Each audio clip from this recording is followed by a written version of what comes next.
ദൈവനാമത്തിന് മഹത്വം ഉണ്ടായിരിക്കട്ടെ. പ്രവാചക വീതിയിലേക്ക് ഏവർക്കും സ്വാഗതം. പ്രാർത്ഥനയോടുകൂടി നമുക്ക് ഇന്നത്തെ എപ്പിസോഡ് ആരംഭിക്കാം. സർവശക്തനും നിത്യനുമായ ദൈവമേ, സ്വർഗീയ പിതാവേ, പ്രവാചക വീതിയുടെ ഇന്നത്തെ എപ്പിസോഡിന് വേണ്ടി ഞങ്ങൾ അങ്ങേ സ്തുതിക്കുന്നു, സ്തോത്രം ചെയ്യുന്നു. അങ്ങയുടെ പരിശുദ്ധാത്മാവ് അങ്ങയുടെ പ്രവാചക ശ്രേഷ്ഠന്മാരെക്കുറിച്ച് പഠിക്കുവാൻ തക്കവണ്ണം ഇന്ന് ഞങ്ങളെ സഹായിക്കുകയും അനുഗ്രഹിക്കുകയും ചെയ്യണമെന്ന് യേശുവിൻ്റെ നാമത്തിൽ അപേക്ഷിക്കുന്നു. പിതാവ് കേൾക്കണമേ. ആമേൻ.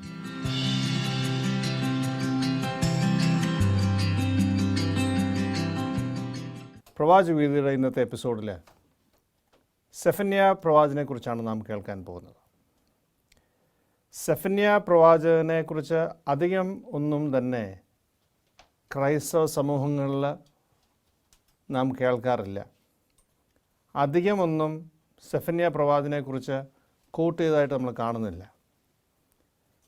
പഴയ നിയമത്തിൻ്റെ അവസാന പുസ്തകങ്ങളിൽ മറഞ്ഞു കിടക്കുന്ന ഒരു പ്രവാചക പുസ്തകമാണ് സെഫന്യാ പ്രവാചകൻ്റെ പുസ്തകം. എന്നാൽ ഒട്ടും തന്നെ കുറവല്ലാത്ത അല്ലെങ്കിൽ ഒട്ടും തന്നെ ചെറുതല്ലാത്ത ഒരു പ്രവാചക ശ്രേഷ്ഠനായിരുന്നു സെഫന്യാ പ്രവാചകൻ. അദ്ദേഹത്തിൻ്റെ ചരിത്രം അല്ലെങ്കിൽ അദ്ദേഹത്തിൻ്റെ പാരമ്പര്യം സെഫന്യാവിൻ്റെ പുസ്തകം 1-ാം അധ്യായം 1-ാം വാക്യത്തിൽ അവിടെ നമ്മൾ കാണുന്നു. യഹൂദ രാജാവായ ആമോൻ്റെ മകനുമായ യോശിയാവിൻ്റെ കാലത്ത് ഹിസ്ക്യാവിൻ്റെ മകനായ അമര്യാവിൻ്റെ മകനായ ഗദല്യാവിൻ്റെ മകനായ കൂശിയുടെ മകനായ സെഫന്യാവിനുണ്ടായ യഹോവയുടെ അരുളപ്പാട്. അതായത് സെഫന്യാവിൻ്റെ പൂർവ്വപിതാവായിരുന്നു ഹിസ്ക്യാ രാജാവ് എന്ന് വിശ്വസിക്കപ്പെടുന്നു.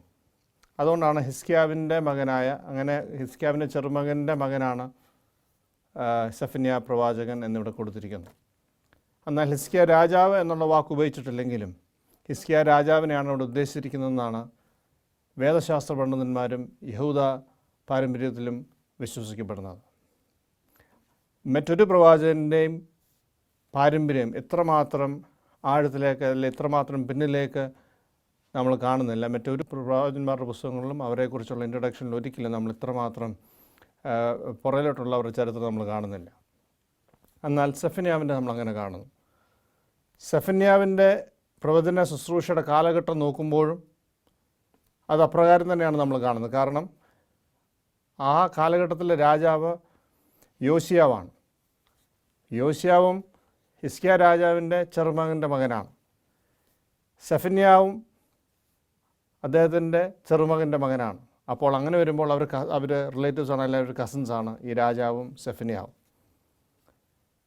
ഇസ്രായേലിൻ്റെ തകർച്ചയ്ക്ക് ശേഷം ദൈവത്തിൻ്റെ ന്യായവിധിയെക്കുറിച്ച് പല പ്രവാചകന്മാരും സംസാരിച്ചുവെങ്കിലും യഹൂദായും വളരെ പെട്ടെന്ന് ദൈവത്തിന് വഴി വിട്ടുപോകുന്ന ഒരു പാതയിലായിരുന്നു. ഹിസ്കിയ രാജാവ് വളരെ ദൈവത്തെ ബഹുമാനിക്കുകയും സ്നേഹിക്കുകയും ചെയ്ത രാജാവായിരുന്നു. നമുക്കറിയാം, നമ്മൾ മുമ്പുള്ള എപ്പിസോഡിലൊക്കെ കേട്ടിട്ടുണ്ട്.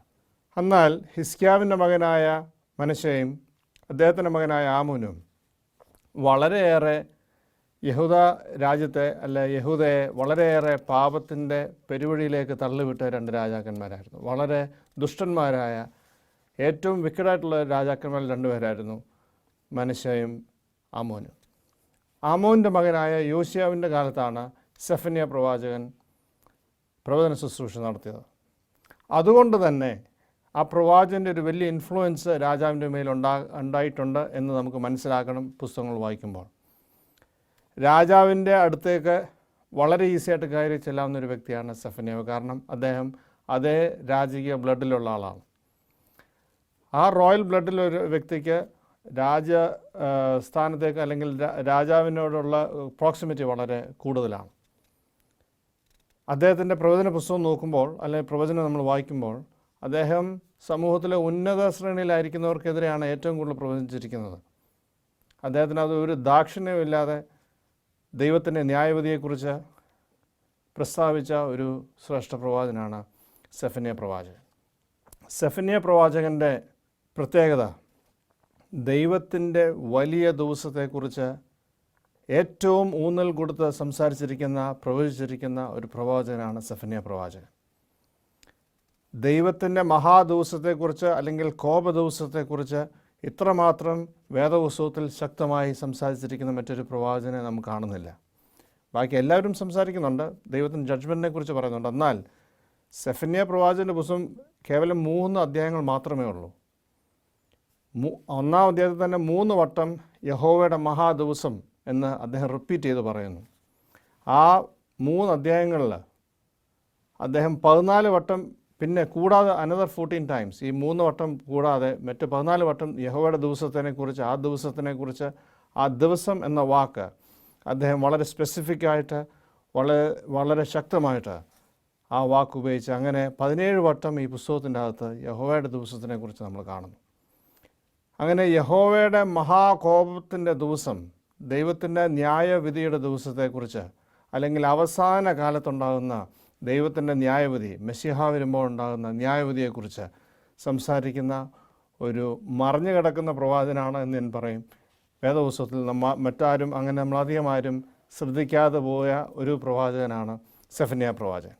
അതിന് പല കാരണങ്ങളുണ്ട്. അതിൻ്റെ ഒരു കാര്യം ഞാൻ മനസ്സിലാക്കുന്നത്, പുതിയ നിയമത്തിൽ സെഫന്യാ പ്രവാചകനെ ഡയറക്റ്റായിട്ട് കോട്ട് ചെയ്തിട്ടില്ല.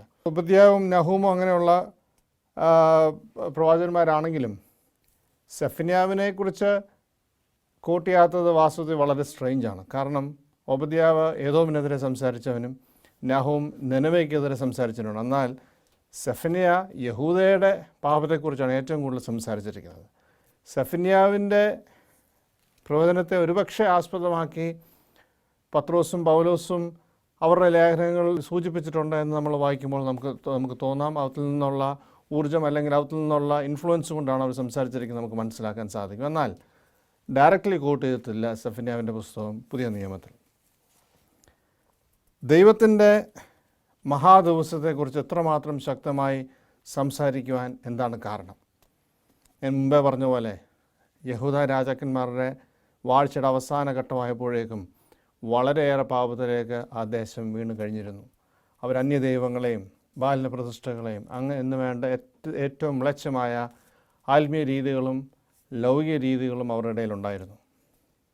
ദൈവം അനേകം പ്രവാചകന്മാരെ അവരുടെ ഇടയിൽ അയച്ചു. ഇസ്രായേൽ രാജ്യത്തിൻ്റെ പോലെ തന്നെ യഹൂദ രാജ്യവും ദൈവത്തിൻ്റെ വഴിയിൽ നിന്നും വിട്ടുതിരിഞ്ഞ് ദൈവത്തിൻ്റെ മുന്നറിയിപ്പുകളെ ഒന്നും ശ്രദ്ധിക്കാതെ അവർ ജീവിച്ചു പോയിക്കൊണ്ടിരുന്നു. 1-ാം അധ്യായം ആരംഭിക്കുന്ന, അല്ലെങ്കിൽ ഈ പ്രവചന പുസ്തകം ആരംഭിക്കുന്നത് തന്നെ വളരെ ശക്തമായ വാക്കുകളോടുകൂടിയാണ്. എന്നാൽ ഇതിനു മുമ്പ് നമ്മൾ മറ്റ് 1-2 കാര്യങ്ങൾ നമ്മൾ മനസ്സിലാക്കേണ്ടത്, സെഫന്യാ പ്രവാചകൻ്റെ കാലഘട്ടം, അല്ലെങ്കിൽ സെഫന്യാ പ്രവാചകൻ പ്രവചന ശുശ്രൂഷ നടത്തിയത് ഏകദേശം യെരമ്യാ പ്രവാചകൻ്റെയും ഹബക്കൂക്ക് പ്രവാചകൻ്റെയും ഒരുപക്ഷേ നഹൂം പ്രവാചകൻ്റെയും കാലഘട്ടത്തിലാണ്. അവരെല്ലാം സമകാലീനമായി പ്രവർത്തിച്ചുകൊണ്ടിരുന്ന, അങ്ങോട്ടും ഇങ്ങോട്ടും ചെറിയ വ്യത്യാസത്തിൽ പ്രവർത്തിച്ചുകൊണ്ടിരുന്ന പ്രവാചകന്മാരാണ്. അത് യഹൂദ പാരമ്പര്യം അനുസരിച്ച് ഇങ്ങനൊരു പാരമ്പര്യമുണ്ട് യഹൂദന്മാരുടെ ഇടയിൽ. അതായത് യെരമ്യാ പ്രവാചകൻ, അല്ല വലിയ പ്രവാചകനാണ് യെരമ്യാവ്. യെരമ്യാ പ്രവാചകൻ്റെ ഗുരുവായിരുന്നു സെഫന്യാവ് എന്ന് വിശ്വസിക്കപ്പെടുന്നു. യെരമ്യാ പ്രവാചകൻ തെരുവീഥികളിൽ പ്രവചിച്ചപ്പോഴും സെഫന്യാവ് സിനഗോഗുകളിലാണ് പ്രവചിച്ചതെന്ന് ആണ് അവരുടെ ഒരു വിശ്വാസം. എന്നാൽ യെരമ്യാ പ്രവാചകൻ തെരുവീഥിയിൽ മാത്രമല്ല സിനഗോഗുകളിൽ പ്രീച്ച് ചെയ്തിട്ടുണ്ട് എന്ന് നമ്മൾ ബൈബിൾ വായിക്കുമ്പോൾ മനസ്സിലാക്കാം. എന്നാൽ അദ്ദേഹത്തിൻ്റെ ഏറിയ കൂറും തെരുവീഥികളിലായിരുന്നു എന്നാണ് വിശ്വസിക്കപ്പെടുന്നത്. അതേസമയത്ത് സെഫന്യാവിൻ്റേത് പൂർണ്ണമായും ഒരു സിനഗോഗ് ബേസ്ഡ് ആയിട്ട്, അല്ലെങ്കിൽ ഒരു ദേവാലയത്തിൻ്റെ ഉള്ളിൽ നിന്നുള്ള പ്രവചന ശുശ്രൂഷയായിട്ടാണ് യഹൂദ പാരമ്പര്യം വിശ്വസിക്കുന്നത്. അങ്ങനെയാണ്. അതുകൊണ്ട് തന്നെ സെഫന്യാവ് യെരമ്യാവിൻ്റെ ആത്മീയ ഗുരുവായിരുന്നു എന്ന് യഹൂദ പാരമ്പര്യം വിശ്വസിക്കുന്നു. അത് നമ്മളവിടെ കാണുകയും ചെയ്യുന്നു. 1-ാം അധ്യായത്തിൻ്റെ 2-ാം വാക്യം, ഇവിടെയാണ് പുസ്തകത്തിൻ്റെ പ്രവചനം ആരംഭിക്കുന്നത്. ഇവിടെയാണ് 2ഉം 3ഉം വാക്യങ്ങൾ വായിക്കുമ്പോൾ വളരെ ശക്തിയേറിയ ഒരു ഓപ്പണിംഗ് ആണ്. ഒരു വളരെ സ്ട്രോങ് ആയിട്ടുള്ള വാക്കുകളാണ്. വളരെ ശക്തമേറിയ, ഭയപ്പെടുത്തുന്ന ഒരു പ്രവചനമാണ് അവിടെ നടക്കുന്നത്. 1-ാം അധ്യായത്തിന് 2-3 വാക്യങ്ങൾ ഞാൻ വായിക്കുകയാണ്. ഞാൻ ഭൂതലത്തിൽ നിന്നും സകലത്തെയും സംഹരിച്ച് കളയും എന്ന് യഹോവ അരുളി ചെയ്യുന്നു. വളരെ സിമ്പിളായിട്ടൊരു ലൈന് പറയുന്നു, ഞാൻ ഭൂതലത്തിൽ നിന്നും സകലത്തെയും സംഹരിച്ച് കളയും എന്ന് യഹോവ അരുളി ചെയ്യുന്നു. ദൈവത്തിൻ്റെ മഹാദിവസത്തിൽ സംഭവിക്കാൻ പോകുന്ന കാര്യമാണ്. ഇതുവരെയും സംഭവിച്ചിട്ടില്ല, സംഭവിക്കാൻ പോകുന്ന കാര്യമാണ്. 3-ാമത്തെ വാക്യം പറയുന്നു, ഞാൻ മനുഷ്യരെയും മൃഗങ്ങളെയും സംഹരിക്കും. ഞാൻ ആകാശത്തിലെ പർവ്വജാതികളെയും സമുദ്രത്തിലെ മത്സ്യങ്ങളെയും ദുഷ്ടന്മാരോടുകൂടി തടങ്കൽ പാറകളെയും സംഹരിക്കും. ഞാൻ ഭൂതലത്തിൽ നിന്ന് മനുഷ്യനെ ഛേദിച്ച് കളയും എന്ന് യഹോവ അരുളി ചെയ്യുന്നു. യഹോവയുടെ ദിവസത്തെക്കുറിച്ച് ഇത്രമാത്രം ശക്തമായി സംസാരിച്ച ഒരു പ്രവാചകൻ ഇല്ലെന്ന് മുമ്പ് ഞാൻ പറഞ്ഞിരുന്നല്ലോ. എന്നാൽ ഇപ്പോൾ നമ്മൾ വായിച്ചത് ഭൂലോകത്തെ സമ്പൂർണ്ണമായിട്ട് സംഹരിച്ച് കളയുമെന്നാണ് സെഫന്യാവ് പറഞ്ഞിരിക്കുന്നത്. ഇത് നോഹയുടെ കാലത്തെ പോലെ ഒരുപക്ഷെ അതിനെക്കാട്ടിലും വലുതായ കാര്യമാണ് ഇവിടെ പറഞ്ഞിരിക്കുന്നത്. കാരണം ഈ നോഹയുടെ കാലത്ത് ഇത്രമാത്രം പറഞ്ഞിട്ടില്ല എന്ന് നമുക്ക് മീനിനെയൊക്കെ നശിപ്പിക്കുന്നുണ്ട് പറയുന്നില്ല. അതേസമയത്ത് ഇപ്പം നമുക്ക് ഉൽപ്പത്തി പുസ്തകം 6-7 വാക്യം വായിക്കാം. ഞാൻ സൃഷ്ടിച്ച മനുഷ്യവർഗത്തെ, മനുഷ്യരെയും മൃഗങ്ങളെയും ഇഴജന്തുക്കളെയും ആകാശത്തിലെ പറവുകളെയും ഭൂമുഖത്ത് നിന്ന് തുടച്ചു നീക്കും. അവയെ സൃഷ്ടിച്ചതിനാൽ ഞാൻ ദുഃഖിക്കുന്നു എന്ന് യഹോവ അരുളി ചെയ്തു. ഇത് നോഹയോട് ദൈവം പറഞ്ഞിരിക്കുന്ന കാര്യമാണ്. ദൈവം ഇവിടെയും പറയുന്നത് അങ്ങനെയാണ്. ഞാൻ മനുഷ്യവർഗത്തെ, മനുഷ്യരെയും മൃഗങ്ങളെയും ഇഴജന്തുക്കളെയും ആകാശത്തിലെ പറവുകളെയും ഭൂമുഖത്തിൽ നിന്ന് തുടച്ചു കളയും. അവയെ സൃഷ്ടിച്ചതിനാൽ ഞാൻ ദുഃഖിക്കുന്നു. എന്നാൽ സെഫന്യാവിൻ്റെ പുസ്തകത്തിൽ നമ്മൾ കാണുന്നത് അവിടെ മനുഷ്യരെ സംഹരിച്ചു കളയും, അതോടൊപ്പം തന്നെ മൃഗങ്ങളെയും സംഹരിക്കും. ഞാൻ ആകാശത്തിലെ പർവ്വജാതികളെയും സമുദ്രത്തിലെ മത്സ്യങ്ങളെയും ദുഷ്ടന്മാരോടുകൂടി തടങ്കൽ പാറകളെയും സംഹരിക്കും എന്ന് ഞാൻ ഭൂതലത്തിൽ നിന്ന് മനുഷ്യനെ ഛേദിച്ചു കളയുമെന്ന് യഹോവ അരുളി ചെയ്യുന്നു. ഇത് അത്രമാത്രം ഭീകരമായ ഒരു ദിവസമാണ് നമ്മുടെ മുൻപിലുള്ളത്. നാം ഇന്ന് ലോകത്തിൽ ജീവിക്കുമ്പോൾ അങ്ങനെ ഒരു ദിവസം നമ്മുടെ മുൻപിലുണ്ട് എന്ന് ദൈവത്തിൽ വിശ്വസിക്കുന്നവർക്കും ബോധമില്ല, അല്ലാത്തവർക്കും അങ്ങനെ ഒരു വെളിവേയില്ല. ദൈവത്തെ നാം വളരെ ലാഘവത്തോടെ കണ്ടിരിക്കുന്ന ഒരു സമൂഹവും ഒരു തലമുറയുമാണ്. അതുകൊണ്ട് തന്നെ ദുഷ്ടത നമ്മുടെ സമൂഹങ്ങളിൽ വർദ്ധിച്ചു വരുന്നു. സുഖ സൗകര്യങ്ങൾ വർദ്ധിച്ചപ്പോൾ നാം ആദ്യം മറന്നത് ദൈവത്തെയാണ്. നമുക്ക് മറ്റെങ്ങും നോക്കണം, നമ്മുടെ കേരളത്തിൽ മാത്രം നോക്കിയാൽ മതി. കേരളത്തിൽ എത്രമാത്രം ദൈവഭക്തരുണ്ടായിരുന്ന ഉണർവ് യോഗങ്ങൾ നടന്നിട്ടുള്ള ഒരു ദേശമായിരുന്നു കേരളം. ഇന്ന് കേരളത്തിൻ്റെ അവസ്ഥ എന്താണ്? അതിൻ്റെ പരിതാപകരമായ അവസ്ഥ എന്താണ്? ഇന്ന് മദ്യമില്ലെങ്കിൽ ആത്മഹത്യ ചെയ്യുന്ന ഒരു സമൂഹം അവിടെയുണ്ട്. ദൈവത്തിൽ വിശ്വസിക്കാത്ത ഒരു യുവതലമുറ അവിടെ വളർന്നു വന്നിരിക്കുന്നു. എന്നും കൊലപാതകവും അരാജകത്വവും അവിടെ വിളയാടുന്നു. എന്താണ് അതിന് കാരണം? ദൈവത്തിൽ നിന്നും അകന്നുപോയ, അല്ലെങ്കിൽ ആത്മീയമായിട്ടുള്ള മൊറാലിറ്റി അത് മനുഷ്യരിൽ നിന്ന് നഷ്ടപ്പെട്ടിരിക്കുന്നു. യഹൂദ രാജ്യത്തെക്കുറിച്ച് പറയുന്നത് തന്നെയാണിത്. ഇവിടെ ദൈവം അങ്ങനെ അവരോട് കൃത്യമായിട്ട് പറയുന്നു. 4 മുതൽ 6 വാക്യങ്ങൾ ഇങ്ങനെ പറയുന്നു. ഞാൻ യഹൂദയുടെ മേലും യെരുശലേമിലെ സകല നിവാസികളുടെ മേലും കൈനീട്ടും. ഞാൻ ഈ സ്ഥലത്ത് നിന്ന് ബാലിൻ്റെ ശേഷിപ്പും പുരോഹിതന്മാരോടുകൂടി പൂജാരികളും നാമങ്ങളും ഛേദിച്ചു കളയും. മട്ടുപ്പാവുകളിരുന്ന് ആകാശത്തിലെ സൈന്യത്തെ ആരാധിക്കുന്നവരെയും യഹോവയുടെ നാമത്തിലും മൽക്കാമിൻ്റെ നാമത്തിലും സത്യം ചെയ്ത് ആരാധിക്കുന്നവരെയും, അതായത് 2 വള്ളത്തെ കൂടെ കാലിയുണ്ട്. ഈ ദൈവം യഹോവയും വേണം, മറ്റ് ദൈവവും വേണം. ദൈവം 10 കൽപ്പനയിൽ പറഞ്ഞു ഞാനല്ല നിങ്ങൾക്ക് ഒരു അന്യദൈവം ഉണ്ടാകരുതെന്ന് പറഞ്ഞിരിക്കുന്ന സ്ഥാനത്താണ്. അവർക്ക് യഹോവയെ അവർ കളഞ്ഞിട്ടില്ല. യഹോവ ഒരു സൈഡിലിരിപ്പുണ്ട്. യഹോവയെ അവർ ആവശ്യത്തിന് ആരാധിക്കും, പക്ഷേ മറ്റ് ദൈവങ്ങളെ അവർ ആരാധിക്കും. എന്നിട്ട് യഹോവയെ വിട്ട് പിന്മാറിയവരെയും യഹോവയെ അന്വേഷിക്കുകയോ അവനെക്കുറിച്ച് ചോദിക്കുകയോ ചെയ്യാത്തവരെയും തന്നെ ദൈവം സംഹരിച്ച് കളയാൻ പോകുന്ന ഈ സമൂഹത്തെക്കുറിച്ചാണ് ദൈവം ഇവിടെ പ്രത്യേകമായിട്ട് പറയുന്നത്. ഇനിയും 7, 8, 14 വാക്യങ്ങൾ ദൈവത്തിൻ്റെ മഹാദിവസത്തെക്കുറിച്ച് പറയുന്നു. ഞാൻ ഒരു വാക്യം മാത്രം ഇവിടെ വായിക്കാം. യഹോവയായ ദൈവത്തിൻ്റെ സന്നിധിയിൽ മൗനമായിരിക്കുക. യഹോവയുടെ ദിവസം അടുത്തിരിക്കുന്നു. യഹോവ ഒരു യാഗമൊരുക്കുകയും താൻ ക്ഷണിച്ചവരെ വിശുദ്ധീകരിക്കുകയും ചെയ്തിരിക്കുന്നു. ഇവിടെ ഞാൻ മുമ്പേ പറഞ്ഞ പോലെ മറ്റ് 14 വട്ടം കൂടെ ഇതിനെക്കുറിച്ച്, ഈ ദൈവത്തിൻ്റെ മഹാദിവസത്തിനെക്കുറിച്ചല്ല മഹാകഷ്ടത വരാൻ പോകുന്നതിനെക്കുറിച്ച് പറയുന്നു. എന്നാൽ 12 വാക്യം വളരെ ശ്രദ്ധേയമാണ്. 1-ാം അധ്യായത്തിൻ്റെ 12-ാം വാക്യം ഇങ്ങനെ പറയുന്നു. ഞാൻ കാലത്ത് ഞാൻ യെരുശലേമിനെ വിളക്ക് കത്തിച്ച് പരിശോധിക്കുകയും വീഞ്ഞിൻ്റെ മട്ടിന്മേൽ ഉറച്ചു കിടന്ന് യഹോവ ഗുണമോ ദോഷമോ ചെയ്യുകയില്ല എന്ന് ഹൃദയത്തിൽ പറയുന്ന പുരുഷന്മാരെ ശിക്ഷിക്കുകയും ചെയ്യും. വളരെ പ്രധാനപ്പെട്ട ഒരു വാക്യമാണ് ഇത്. നാം ഓരോരുത്തരും ചിന്തിക്കുന്ന ചിന്തയാണ് ഇവിടെ വാസുദേവ പ്രവാചകൻ പറയുന്നത്. നാം യഹൂദയിലുള്ള പുരുഷന്മാരെ നമ്മൾ കുറ്റം പറയുന്നവരാണെങ്കിൽ നമ്മോട് ചോദിക്കേണ്ട ചോദ്യമാണ് ഇത്. നമ്മൾ വിശ്വസിക്കുന്നത് നമ്മൾ എന്തെങ്കിലുമൊക്കെ ജീവിച്ചാലും ദൈവത്തോട് ചെന്ന് പിന്നെ അങ്ങ് ക്ഷമ ചോദിച്ചാൽ ദൈവം ക്ഷമിക്കും. നമുക്ക് പിന്നെ ഇഷ്ടമുള്ളവർ ജീവിക്കും, പിന്നെ ഇച്ചിരൊക്കെ പാപത്തിൻ്റെ വഴി പോകാം, പിന്നെയും തിരിച്ചു വരാം. അപ്പോൾ അങ്ങനെയൊക്കെയാണ് നമ്മുടെ ഒരു കാൽക്കുലേഷൻ. ഇവിടെ കൃത്യമായിട്ട് പറയുന്നത് ആ കാലത്ത് ഞാൻ യെരുശലേമിനെ വിളക്ക് കത്തിച്ച് പരിശോധിക്കും. അത് വളരെ സൂക്ഷ്മമായി പരിശോധിക്കും. വീഞ്ഞിൻ്റെ മട്ടിന്മേൽ ഉറച്ചു കിടന്ന് യഹോവ ഗുണമോ ദോഷമോ ചെയ്യുകയില്ല എന്ന് ഹൃദയത്തിൽ പറയുന്ന പുരുഷന്മാരെ ശിക്ഷിക്കുകയും ചെയ്യും. അപ്പോൾ ദൈവത്തിൻ്റെ ശിക്ഷാവിധി വരുന്നു എന്നവിടെ പറയുന്നു. അത് കഴിയുമ്പോഴേക്കും പിന്നെ ആ ഭാഷയുടെ രീതി മാറുകയാണ്. അതെങ്ങനെയാണ് അതിൻ്റെ ന്യായവിധിയിലേക്ക് വരുന്നതെന്ന് പറയാണ്. അങ്ങനെ 13 വാക്യങ്ങളിൽ വായിക്കുകയാണ്, അങ്ങനെ അവരുടെ സമ്പത്ത് കവർച്ചയും അവരുടെ വീടുകൾ ശൂന്യമായി തീരും. അവർ വീട് പണിയും പക്ഷേ പാർക്കുകയില്ല. അവർ മുന്തിരിത്തോട്ടം നട്ടുണ്ടാക്കും പക്ഷേ വീഞ്ഞു കുടിക്കുകയില്ല. യഹോവയുടെ മഹാദിവസം അടുത്തിരിക്കുന്നു, അതടുത്ത് അത്യന്തം വേഗത്തിൽ വരുന്നു. ശ്രദ്ധിക്കൂ, യഹോവയുടെ ദിവസം, വീരൻ അവിടെ കഠിനമായി നിലവിളിക്കുന്നു. ആ ദിവസം ക്രോധ ദിവസം, കഷ്ടതയും സങ്കടമുള്ള ദിവസം, ശൂന്യതയും നാശമുള്ള ദിവസം, ഇരുട്ടും അന്ധകാരമുള്ള ദിവസം, മേഘവും മൂടലുമുള്ള ദിവസം. കോട്ട കെട്ടിയുറപ്പിച്ച പട്ടണങ്ങൾക്കും ഉയരമുള്ള കൊത്തളങ്ങൾക്കുമെതിരായി കാഹളനാദവും പോർവിളിയുമുള്ള ദിവസവും തന്നെ. അത് കഴിഞ്ഞിട്ട് അതിൻ്റെ 18 വാക്യത്തിൽ മറ്റൊരു കാര്യം ദൈവം പറയുന്നു, യഹോവയുടെ ക്രോധ ദിവസത്തിൽ അവരുടെ വെള്ളിക്കും പൊന്നിനും അവരെ രക്ഷിക്കുവാൻ കഴിയുകയില്ല. സർവ്വഭൂമിയിലും അവൻ്റെ തീക്ഷ്ണതയുള്ള അഗ്നിക്ക് ഇരയായിത്തീരും. സകല ഭൂവാസികളും അവൻ ശീഘ്രസംഹാരം വരുത്തും. യഹോവയുടെ കോപം തീ പോലെ വന്ന് സംഹരിച്ച് കളയും എന്നവിടെ പറയുന്നു. വെള്ളിക്കും പൊന്നിനും രക്ഷിക്കാൻ സാധിക്കാത്ത ദിവസം. ഇന്ന് ലോകം ഓടുന്നത് ഈ വെള്ളിയും പൊന്നും ഉണ്ടാക്കാൻ വേണ്ടിയാണ്. പണം സമ്പാദിക്കുവാനും അനേകമായ സമ്പാദ്യങ്ങൾ വാരിക്കൂട്ടുവാനുമായിട്ട് ജനം ഇന്ന് ഓടി നടക്കുമ്പോൾ വെള്ളിക്കും പൊന്നിനും രക്ഷിക്കാൻ സാധ്യമല്ലാത്ത ദിവസം വരുന്നു എന്ന് പറയുന്നു. ഞാൻ പെട്ടെന്നൊരു കാര്യം നിങ്ങളെ ഓർപ്പിക്കട്ടെ. ടൈറ്റാനിക് എന്ന കപ്പൽ മുങ്ങി താഴുമ്പോൾ അവർക്ക് അനേകം ധനികന്മാർ കപ്പലിൽ യാത്ര ചെയ്യാണ്. അവർക്ക് എല്ലാവരുടെയും പണമുണ്ട്.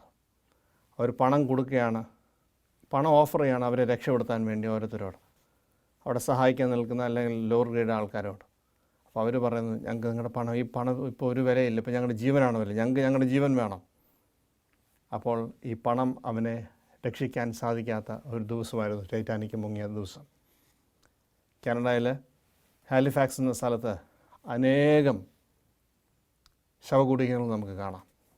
ഈ ടൈറ്റാനിക് അതിനോടടുത്തുള്ള സ്ഥലത്താണ് അത് മഞ്ഞുമലയിൽ ഇടിച്ചുകയും അത് തകർന്നു പോവുകയും ചെയ്തത്. അനേക ശവകുടീരങ്ങൾ നമ്മൾ ഇന്നവിടെ കാണുന്നു. ആ സംഭവത്തെ ഓർമ്മിപ്പിക്കുന്ന ഒരു യാഥാർത്ഥ്യമാണ്. വെള്ളിക്കും പൊന്നിനും രക്ഷിക്കാൻ സാധിക്കാത്ത യഹോവയുടെ ദിവസം നമ്മുടെ മുൻപിൽ വരുന്നു. നാം ദൈവത്തെ ഒരിക്കലും മറക്കാതെ ജീവിക്കാനായിട്ട് പരിശ്രമിക്കണം. യഹൂദായുടെ അത് പലവട്ടം ദൈവം പറഞ്ഞിട്ട് അത് ഓർത്തില്ല. നമ്മൾ 2-ാം അധ്യായത്തിലേക്ക് വരുമ്പോൾ ദൈവം ആദ്യത്തെ 3 വാക്യത്തിൽ വളരെ ശക്തമായിട്ട് അവരോട് പറയുകയാണ്, യഹൂദയോട് പറയുകയാണ്. അതായത് അവിടെയുള്ള ചെറിയൊരു സമൂഹത്തോട് പറയുകയാണ്, നിങ്ങൾ അനുദപിച്ച് പ്രാർത്ഥിക്കും, ഒരു പക്ഷേ ദൈവം നിങ്ങളെ സൂക്ഷിക്കും. 2-ാം അധ്യായത്തിന് 1 മുതൽ 3 വരെ വാക്യങ്ങൾ വായിക്കുമ്പോൾ അത് വളരെ ക്ലിയർ ആയിരിക്കും. ഞാനത് വായിക്കാൻ. ലജ്ജയില്ലാത്ത ജനതയെ, നിങ്ങൾ ഒന്നിച്ചു കൂടുവിൻ. നിർണയം ഫലിക്കുന്നതിന് മുൻപ്, ദിവസം പതിരുപോലെ പാറിപ്പോകുന്നതിന് മുൻപ്, യഹോവയുടെ കോപം നിങ്ങളുടെ മേൽ വരുന്നതിന് മുൻപ്, യഹോവയുടെ കോപ ദിവസം നിങ്ങളുടെ മേൽ വരുന്നതിന് മുൻപ് തന്നെ യഹോവയുടെ ന്യായം പ്രവർത്തിക്കുന്നവരായി ഭൂമിയിലെ സൗമ്യതയുള്ളവരാ ഏവരുമേ അവനെ അന്വേഷിക്കുവിൻ, നീതി അന്വേഷിക്കുവിൻ, സൗമ്യത അന്വേഷിക്കുവിൻ. ഒരു പക്ഷേ നിങ്ങൾക്ക് യഹോവയുടെ കോപ ദിവസത്തിൽ മറഞ്ഞിരിക്കാം. ഒരു പക്ഷേ നിങ്ങൾക്ക് യഹോവയുടെ കോപ ദിവസത്തിൽ മറഞ്ഞിരിക്കാം. വൃതന്മാർക്ക് പോലും ഭയപ്പെടേണ്ട ഒരു ദിവസമാണ് യഹോവയുടെ ക്രോധ ദിവസം. നിങ്ങൾ സൗമ്യത അന്വേഷിക്കുക, നിങ്ങൾ നീതി അന്വേഷിക്കുക. ഒരു പക്ഷേ നിങ്ങൾക്ക് യഹോവയുടെ ക്രോധ ദിവസത്തിൽ മറഞ്ഞിരിക്കാം. സെഫന്യാവ് എന്ന വാക്കിൻ്റെ അർത്ഥം, ആ പേരിൻ്റെ അർത്ഥം യഹോവയാൽ മറയ്ക്കപ്പെട്ടവൻ എന്നാണ്. ദ ലോർഡ് ഹാസ് ഹിഡൻ എന്നാണ് ആ വാക്കിൻ്റെ അർത്ഥം. ഇവിടെ പറയാണ്, ഒരു പക്ഷേ നിങ്ങൾക്ക് മറഞ്ഞിരിക്കാം, ക്രോധ ദിവസത്തിൽ നിന്ന് മറഞ്ഞിരിക്കാം. നാം ഓർക്കേണ്ട ഒരു കാര്യമാണ്. ഇനിയും യഹൂദയുടെ മാത്രമല്ല സെഫന്യാവ് പറയുന്നത്, മറ്റ് പല രാജ്യങ്ങളോട് പറയുന്നുണ്ട്. ഫിലിസ്തീനോട് 4-5 വാക്യത്തിൽ ഫിലിസ്തീർക്കെതിരെയാണ് പറയുന്നത്. അവർക്ക് എന്താ സംഭവിക്കാൻ പോകുന്നത്? അവിടെ വളരെ ഗസനിർജ്ജനമാകും, അസ്കലോൺ ശൂന്യമായി തീരും, അവർ അസ്തോദിനെ മധ്യാഹ്നത്തിൽ നീക്കിക്കളയും, എക്രോന് നിർമൂല നാശമുണ്ടാകും. സമുദ്രനിവാസികളായ ക്രേത്യ ജനതയ്ക്ക് അയ്യോ കഷ്ടം. ക്രേത്യരോട് പറയുന്നതാണ്, ഫിലിസ്തീയ ദേശമായ കനാനെ, യഹോവയുടെ വചനം നിങ്ങൾക്കെതിരായിരിക്കുന്നു, നിനക്ക് നിവാസികളില്ലാതാകുന്ന വിധം ഞാൻ നിന്നെ നശിപ്പിക്കും. അപ്പോൾ ദൈവം അവരോട് പറയുന്നു, ഫിലിസ്തീയരെ നശിപ്പിക്കുമെന്ന് പറയുന്നു. 8-9 വാക്യങ്ങൾ പറയുന്നത് മോവാബിനെ, അമ്മോനെ നശിപ്പിക്കുമെന്നാണ്. അവർ നിശേഷം നശിപ്പിക്കും, അല്ല ചെറിയ രീതിയിലല്ല. പിന്നെ 12-ാം വാക്യം വായിക്കുന്നു, കൂശ്യരെ നിങ്ങളും എൻ്റെ വാളിനാൽ നിഹിതന്മാരാകും. അപ്പം കൂശ്യരെയും നശിപ്പിക്കും. പിന്നെ ഏറ്റവും ശക്തമായിരുന്ന അശൂരിനെ. നമ്മൾ കഴിഞ്ഞ എപ്പിസോഡിൽ നമ്മൾ നഹൂമിൽ കൂടെ നിനവയ്ക്കെതിരെയുള്ള അശൂരിനെതിരെയുള്ള ന്യായവിധി നമ്മൾ കേട്ടതാണ്. അപ്പോൾ ഇവരെല്ലാം ഒരേ കാലഘട്ടത്തിൽ ഏകദേശം പ്രവചന ശുശ്രൂഷ നടത്തിയിട്ടുള്ളവരാണ്. നമ്മൾ സൂചിപ്പിച്ചിരുന്നല്ലോ. അശൂരിനെതിരെയും പറയുന്നു, നിന്നെയും നശിപ്പിക്കും. അപ്പോൾ ദൈവത്തിൻ്റെ ന്യായവിധി വരുന്നത് യഹൂദരുടെ മേൽ മാത്രമല്ല, ജനതകളുടെ മേലും, അതായത് സർവ്വ ലോകങ്ങളുടെ മേലും വരാൻ പോവുകയാണ്. കർത്താവായ യേശുക്രിസ്തു വന്നു, കർത്താവായ യേശുക്രിസ്തു പോയി. നിങ്ങൾ സർവ്വജാതിയോട് ഒരു സുവിശേഷം അറിയിക്കാൻ പറഞ്ഞു. അപ്പോൾ എല്ലാവർക്കും നീതിയുടെ പാതയിലേക്ക് വരുവാൻ ദൈവം ഒരു അവസരം കൊടുത്തിട്ടുണ്ട്. കർത്താവിൻ്റെ രണ്ടാം വരവിൽ ന്യായവിധി ദിവസത്തെങ്കിൽ അവരെങ്ങനെ ജീവിച്ചു, ദൈവത്തിൻ്റെ സുവാർത്തയെ അവരെങ്ങനെ സ്വീകരിച്ചു, എങ്ങനെ അവർ ജീവിച്ചു എന്ന് ദൈവം ന്യായം വിധിക്കുന്ന ദിവസം വരുന്നു. അത് ദൈവത്തിൻ്റെ ക്രോധ ദിവസം, മഹാക്രോധ ദിവസം. യഹോവയെ അന്വേഷിക്കണമെങ്കിൽ അവൻ്റെ നീതി അന്വേഷിക്കണം, സൗമ്യത അന്വേഷിക്കുക. ഒരു പക്ഷേ നിങ്ങൾക്ക് യഹോവയുടെ ക്രോധ ദിവസത്തിൽ മറിഞ്ഞിരിക്കാം എന്ന് സെഫന്യാ പ്രവാചകൻ വളരെ വ്യക്തമായ അടിവരയിട്ടോട് നമ്മളോട് ഓർപ്പിക്കുകയാണ്. സെഫന്യാ പ്രവാചകനെ നമുക്കങ്ങനെ തള്ളിക്കളയാൻ സാധിക്കുന്ന ഒരു പ്രവാചക പുസ്തകമല്ല. വളരെ പ്രധാനപ്പെട്ട, വേദപുസ്തകത്തിൽ ഏറ്റവും പ്രധാനപ്പെട്ട പുസ്തകങ്ങളൊന്നായിട്ട് ഞാനിതിനെ കാണുന്നു. യഹൂദന്മാർ പറയുന്നൊരു കാര്യമുണ്ട്, അവരുടെ പാരമ്പര്യം പറയുന്നൊരു കാര്യമുണ്ട്. കർത്താവ് വീണ്ടും ലോകത്തെ ന്യായം വിധിക്കാൻ വരുമ്പോൾ, അല്ലെങ്കിൽ യഹോവയുടെ ക്രോധ ദിവസത്തിൽ മശിഹായോടൊപ്പം നിയമിക്കപ്പെട്ട പ്രവാചകനായ സെഫന്യാവും വരും എന്നാണ് അവർ വിശ്വസിക്കുന്നത്. അവരങ്ങനെ വിശ്വസിക്കുവാനും അങ്ങനെ യഹൂദ പാരമ്പര്യത്തിൽ അങ്ങനെ ഒരു വിശ്വാസം കയറിക്കൂടാനും പല കാരണങ്ങൾ കാണും. എന്നാൽ അത്രമാത്രം ഇമ്പോർട്ടൻ്റ് ആണ് സെഫന്യാവിൻ്റെ പുസ്തകം. എന്നാൽ നാം ഈ കാലഘട്ടത്തിലൊന്നും സെഫന്യാവിനെക്കുറിച്ച് അധികം കേട്ടിട്ടില്ല എന്നുള്ളൊരു വലിയ സത്യം തന്നെയാണ്. സെഫന്യാവിൻ്റെ പുസ്തകം എവിടെയാണെന്ന് പോലും പലർക്കും അറിയത്തില്ല എന്നുള്ളതും ഒരു സത്യമാണ്. ഇനി 3-ാം അധ്യായത്തിലേക്ക് നമ്മൾ കയറുമ്പോൾ ഇവിടെ യെരുശലേമിനെക്കുറിച്ച് പറയുന്ന ചില കാര്യങ്ങളാണ്. അതിൻ്റെ 1-2 വാക്യങ്ങൾ പറയുന്നു, മത്സരവും മലിനതയും ഉള്ളതും പീഡിപ്പിക്കുന്നതുമായ നഗരത്തിന് അയ്യോ കഷ്ടം. അയ്യോ കഷ്ടം, അതായത് യെരുശലേമിന് മേലുള്ള ന്യായവിധി. അയ്യോ കഷ്ടം എപ്പോഴെങ്കിലും വേദപുസ്തകത്തിൽ കണ്ടാൽ ഓർത്തോണം, ന്യായവിധി വന്നു. അവൾ വാക്ക് കേട്ടനുസരിച്ചിട്ടില്ല, പ്രബോധനം കൈക്കൊണ്ടിട്ടില്ല, യഹോവയിൽ ആശ്രയിച്ചിട്ടില്ല, തൻ്റെ ദൈവത്തോട് അടുത്ത് വന്നിട്ടില്ല. അവർ ദൈവത്തിൽ നിന്നും അകന്നുപോയി എന്നാണ് ഇവിടെ പറയുന്നത്. എന്നിട്ട് അതിൻ്റെ 3-ാം വാക്യത്തിൽ പറയുന്നു, അവിടെയുള്ള ജനതയുടെ സ്വഭാവമാണ് അവിടെ പറയുന്നത്. 3-4 വാക്യങ്ങൾ അതാണ് നമ്മൾ ഓർപ്പിക്കുന്നത്. ഒന്നാമത്തേത്, അതിനകത്തുള്ള അവളുടെ പ്രഭുക്കന്മാർ ഗർജിക്കുന്ന സിംഹങ്ങളാകുന്നു. അവരുടെ ഒഫീഷ്യൽസ് വളരെ റോറിംഗ് ലയൻസ് ആയിരുന്നു. അവളുടെ ന്യായാധിപന്മാർ പ്രഭാതകാലത്തേക്കൊന്നും ശേഷിപ്പിക്കാതെ വൈകുന്നേരത്തെ ചെന്നായ്ക്കളാകുന്നു. അതായത് അവർ അനീതി പ്രവർത്തിക്കും, ചെന്നായ്ക്കൾ എന്ന് കാണിക്കുന്ന അനീതി പ്രവർത്തിക്കും ദുഷ്ടന്മാരായ ന്യായാധിപന്മാരായിരുന്നു. ന്യായം പാലിക്കാതെ അന്യായം കാണിക്കുന്നവരാണ് ചെന്നായ്ക്കൾ. പിന്നെ 4-ാമത്തെ വാക്യം വേറെ ആത്മീയമായിട്ടുള്ള അവരുടെ പരാജയം കാണിക്കുന്നു. അവളുടെ പ്രവാചകന്മാർ ദുർമാർഗികളും വഞ്ചകന്മാരുമാകുന്നു. അപ്പം പ്രവാചകന്മാരുണ്ടായിരുന്നു, പക്ഷേ അവർ ദുർമാർഗികളും വഞ്ചകന്മാരും, അവർ സ്വന്തം ലാഭത്തിന് വേണ്ടി പ്രവചിച്ചിരുന്നവരായിരുന്നു. അവളുടെ പുരോഹിതന്മാർ വിശുദ്ധ മന്ദിരം അശുദ്ധമാക്കുന്നു. ന്യായപ്രമാണത്തോട് അക്രമം പ്രവർത്തിക്കുന്നു. ഇന്നത്തെ കാലഘട്ടം ഈ വായിച്ചത് നമ്മൾ എന്തെങ്കിലും വ്യത്യാസമുണ്ടെന്ന് സഹോദരന്മാർ നമുക്ക് ഓരോരുത്തർക്കും ചിന്തിക്കേണ്ട കാര്യമാണ്. ഇന്ന് ഇതൊക്കെ തന്നെയാണ് സംഭവിക്കുന്നത്. ഒരു വ്യത്യാസവും ഞാൻ ഇതിൻ്റെ അകത്ത് കാണുന്നില്ല. യഹോവയുടെ ക്രോധ ദിവസം അടുത്തിരിക്കുന്നു. അതാണ് സെഫന്യാവിൻ്റെ പ്രവാചന പുസ്തകം നമ്മളെ ഓർപ്പിക്കുന്നത്. അതിൻ്റെ 7-8 വാക്യങ്ങളിൽ എൻ്റെ ഭാഷ മാറുകയാണ്. അവിടെ വായിക്കുന്നു, ഞാൻ പറഞ്ഞു, തീർച്ചയായും നീ എന്നെ ഭയപ്പെട്ട് പ്രബോധനം സ്വീകരിക്കും, അങ്ങനെ അവളുടെ പാർപ്പിടം ഛേദിക്കപ്പെടാതിരിക്കും. എന്നാൽ അവൾ ജാഗ്രതയോടെ തൻ്റെ ദുഷ്പ്രവൃത്തികളൊക്കെയും ചെയ്തു പോകുന്നു. അതായത് ദൈവത്തിൻ്റെ യെരുശലേമിനെ ഒരു പ്രതീക്ഷയുണ്ടായിരുന്നു, പക്ഷേ പ്രതീക്ഷയല്ലായിരുന്നു സത്യത്തിൽ നടന്നത്. അതുകൊണ്ട് ഞാൻ സാക്ഷിയായി എഴുന്നേൽക്കുന്ന ദിവസം വരെ എനിക്കായി കാത്തിരിക്കുവിൻ. എൻ്റെ ക്രോധവും എൻ്റെ ഉഗ്രകോപവും പകരേണ്ടതിന് ജനതകളെ ചേർക്കുവാനും രാജ്യങ്ങളെ കൂട്ടുവാനും ഞാൻ നിർണയിച്ചിരിക്കുന്നു. സർവ്വഭൂമിയും എൻ്റെ തീക്ഷ്ണതയുടെ അഗ്നിക്ക് ഇരയായിത്തീരും. സർവ്വഭൂമിയും എൻ്റെ തീക്ഷ്ണതയുടെ അഗ്നിക്ക് ഇരയായിത്തീരും. അതായത് അഗ്നിയാൽ നശിപ്പിക്കും എന്നിവിടെ പറയുന്നു. പ്രവചനത്തിൻ്റെ ഈ പുസ്തകത്തിൻ്റെ അവസാനം വീഴുമ്പോൾ അവസാനത്തെ ഭാഗത്ത് കുറച്ച് ഭാഗത്തിൽ ദൈവം ശേഷിപ്പിച്ച സമൂഹത്തെ ദൈവം വീണ്ടും പുനരുദ്ധരിക്കാൻ പോകുന്നു, അവരെ റെസ്റ്റോർ ചെയ്യാൻ പോകുന്നു, കർത്താവായ യേശു ക്രിസ്തുവിനാൽ എന്നിവിടെ നമ്മളെ ഓർപ്പിക്കുന്നൊരു കാര്യമാണ്. എൻ്റെ 9-ാം വാക്യം ഇങ്ങനെ പറഞ്ഞു, അപ്പോൾ സകല ജനതകളും യഹോവയുടെ നാമത്തെ വിളിച്ചപേക്ഷിച്ച് ഏക മനസ്സോടെ അവനെ ആരാധിക്കേണ്ടതിന് ഞാൻ അവർക്ക് നിർമ്മലമായ ആദരങ്ങൾ നൽകും. കൂശ് നദികളുടെ അക്കരെ നിന്ന് എൻ്റെ ആരാധകർ, എൻ്റെ ചിതറിപ്പോയ ജനത്തിൻ്റെ പുത്രി തന്നെ എനിക്ക് വഴിപാട് കൊണ്ടുവരും. എൻ്റെ 12 വാക്യം പറയുന്നു, ഞാൻ നിൻ്റെ നടുവിൽ സൗമ്യതയും താഴ്മയുള്ള ഒരു ജനത്തെ അവശേഷിപ്പിക്കും. അവശേഷിപ്പിക്കുന്ന ഒരു ചെറിയ സമൂഹമുണ്ട്. അവർ താഴ്മയുള്ളവരും സൗമ്യതയുള്ളവരായിരിക്കും. അവർ യഹോവയുടെ നാമത്തിൽ അഭയം പ്രാപിക്കും. എന്നിട്ട് 19-20 വാക്യങ്ങളോട് ഇത് തീരുകയാണ്. ഞാനത് അതും കൂടെ വായിക്കുകയാണ്. അവിടെ റെസ്റ്റോറേഷനെ കുറിച്ചാണ് പറയുന്നത്. നിന്നെ ക്ലേശിപ്പിക്കുന്ന ഏവരോടും ഞാൻ ആ കാലത്ത് ഇടപെടും. മുടന്തി നടക്കുന്നതിനെ ഞാൻ രക്ഷിക്കുകയും ചിതറിപ്പോയതിനെ ശേഖരിക്കുകയും സർവ്വഭൂമിയിലും ലജ്ജ നേരിട്ടിരിക്കുന്നവരെ പ്രശംസയും കീർത്തിയുമായി തീർക്കുകയും ചെയ്യും. ആ കാലത്ത് ഞാൻ നിങ്ങളെ വരുത്തുകയും ആ കാലത്ത് ഞാൻ നിങ്ങളെ ശേഖരിക്കുകയും ചെയ്യും. നിങ്ങൾ കാണുക, ഞാൻ നിങ്ങളുടെ പ്രവാസികളെ മടക്കി വരുത്തുമ്പോൾ ഞാൻ നിങ്ങളെ ഭൂമിയിലെ സകല ജനങ്ങളുടെ ഇടയിൽ കീർത്തിയും പ്രശംസയുമാക്കും എന്ന് യഹോവ അരുളിച്ചെയ്യുന്നു. ഇസ്രായേൽ മക്കളെ ദൈവം അനേകം നൂറ്റാണ്ടുകൾക്ക് ശേഷം ദൈവം അവരെ മടക്കി കൊണ്ടുവരും എന്നുള്ള വാഗ്ദത്തം ഇതിനു മുമ്പുള്ള പല യെശയ്യാപ്രവചനം നമ്മൾ കേട്ടു. മറ്റതിനു മുമ്പുള്ള പല പ്രവചന പുസ്തകം നമ്മളത് കേട്ടതാണ്. ദൈവം അവരെ മടക്കിക്കൊണ്ടുവരും. ദൈവം അവരെ മടക്കിക്കൊണ്ടുവന്ന് കർത്താവായ യേശു ക്രിസ്തു അവിടെ രാജാവായി വാഴും. ദൈവം യെരുശലേമിനെ, ദൈവത്തിൻ്റെ പട്ടണത്തിനെ യഥാസ്ഥാനത്താക്കും. ഈ പ്രവചന പുസ്തകം ഇവിടെ അവസാനിക്കുകയാണ്. സെഫന്യാവിൻ്റെ പ്രവചന പുസ്തകം ഒട്ടും തന്നെ നമുക്ക് വിസ്മരിച്ചു കളയാൻ സാധിക്കുന്ന ഒരു പ്രവചന പുസ്തകമല്ല എന്ന് നാം ഇന്ന് കേട്ടതിൽ നിന്ന് നമുക്ക് മനസ്സിലാക്കാം. ദൈവത്തെ അന്വേഷിക്കുക, അവൻ്റെ സൗമ്യത അന്വേഷിക്കുക, അവൻ്റെ നീതി അന്വേഷിക്കുക. ഒരു പക്ഷേ അവൻ്റെ ക്രോധ ദിവസത്തിൽ അവൻ നമ്മളെ മറയ്ക്കുമായിരിക്കും എന്നുള്ള ഒരു ആശ്വാസത്തിൻ്റെ ഒരു വാക്ക്, ഒരു പ്രത്യാശയുടെ വാക്ക് ഇതിനകത്തുണ്ട്. ഈ ചിന്ത നിങ്ങളുടെ മേലിട്ടുണ്ട്. ഇന്നത്തെ എപ്പിസോഡ് ഇവിടെ അവസാനിക്കുന്നു. വീണ്ടും കാണുവോളം നമുക്ക് തമ്മിൽ പ്രാർത്ഥനയിൽ ഓർക്കാം. ഒരു നിമിഷം പ്രാർത്ഥനയോടുകൂടി നമുക്ക് ഈ എപ്പിസോഡ് ഇവിടെ അവസാനിപ്പിക്കാം. നല്ലവനായ ദൈവമേ, സ്വർഗ്ഗ പിതാവേ, പ്രവാചകവിധിയിൽ കൂടെ ഞങ്ങൾ ഇന്ന് കേട്ട സെഫന്യാ പ്രവാചകൻ്റെ പ്രവചന ശുശ്രൂഷയെക്കുറിച്ചും അവനിൽ കൂടെ നീ സംസാരിച്ച കാര്യങ്ങളെക്കുറിച്ചും ചിന്തിക്കുവാൻ ഞങ്ങൾക്ക് അല്പസമയം തന്ന കൃപയ്ക്ക് വേണ്ടി സ്തോത്രം. പ്രേക്ഷകരെ എല്ലാവരെയും അവിടുത്തെ മുറിഞ്ഞ കരങ്ങൾ സമർപ്പിക്കുന്നു. പാപിയും ബലഹീനാടിയനെ അവിടുത്തെ കരങ്ങൾ സമർപ്പിക്കുന്നു. ഈ ടെലിവിഷൻ നെറ്റ്വർക്കിനെ അവിടുത്തെ കരങ്ങൾ സമർപ്പിക്കുന്നു. യേശു മിശിഹായുടെ നാമത്തിൽ അപേക്ഷിക്കുന്നു. പിതാവ് കേൾക്കണമേ. ആമേൻ.